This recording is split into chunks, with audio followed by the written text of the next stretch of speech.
नमस्ते, good morning. कैसे हैं आप सब? उम्मीद करते हैं सब अच्छे होंगे। और आज का दिन जितने भी तमाम किस्म के फैन देख रहे हैं उन सबके लिए काफ़ी स्पेशल है। बंगलिनिया जो गाना आया अब तक तो एकदम तबाही मचा के रखा हुआ है, हर जगह वो गाना बज रहा है और काफ़ी अच्छा खासा रिकॉर्ड बना दिया है वो। लेकिन वो पाखी झगड़े और खेसारी लाल जी का जोड़ी था, लेकिन वही जोड़ी जो है फिर से वापस आज गाना रिलीज हो चुका होगा या फिर होने वाला होगा।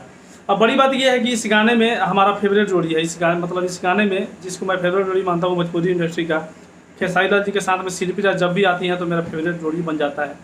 तो फेवरेट जोड़ी सिंगर हैं और प्लस में इसमें जो एक्ट्रेस जो काम की हुई है फीमेल एक्टर, वो भी कम नहीं है। बंगलिनिया का जब उनका जादू चला है उसके बाद से सब उनके दीवाने हो गए हैं। पाखी झगड़े उससे पहले भी काफ़ी दीवाने थे, लेकिन बीच में वो ब्रेक कर दिए थे। तो पाखी झगड़े इस वीडियो में काम किए हैं खेसारी लाल के साथ में शिल्पी राज का ये गाया हुआ गाना है। काफ़ी बहुत ज़्यादा एक्साइटेड होता हूँ मैं जब शिल्पी राज के साथ में खेसारी लाल जी का गाना आता है तो बहुत ज़्यादा। अंतरा सिंह प्रियंका से ज़्यादा मैं बहुत ज़्यादा मानता हूँ शिल्पी राज को। और ये गाना है आशुतोष तिवारी जी का, आर्या शर्मा का म्यूजिक है।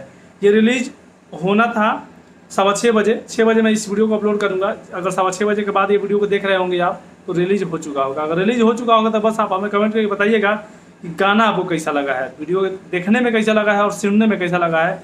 अपना रिव्यू कमेंट के माध्यम से कमेंट करके जरूर दे दीजिएगा। और एकदम तूफान वाला रिकॉर्ड बनाना है। PRA फिल्म से ये रिलीज होना है। चैनल तो इस चैनल से गाना ज़्यादा नहीं आता है, बहुत कम आता है। तो चैनल बेशक नया है, लेकिन जिस तरह से इसमें जोड़ी जो एक्टर हैं सिंगर हैं इसमें ऐसा इस पर रिकॉर्ड बनना चाहिए अच्छा खासा। तो 2-3 घंटा में 1 मिलियन कम से कम होना चाहिए। चैनल नया है तब भी। तो फिलहाल आप लोग इस वीडियो में हमें कमेंट करके बताइएगा कैसा लगा है। और उस गाने को लाइक करके ज़्यादा से ज़्यादा शेयर कीजिएगा। इस वीडियो को भी शेयर कीजिएगा ताकि एक अच्छा खासा रिकॉर्ड बनाया जा सके। और बस यही, आप अपना ख्याल रखिएगा बिल्कुल। और चैनल पर नए तो सब्सक्राइब कीजिएगा, कमेंट कीजिएगा, लाइक कीजिएगा चैनल पर। और मिलते हैं नए वीडियो के साथ।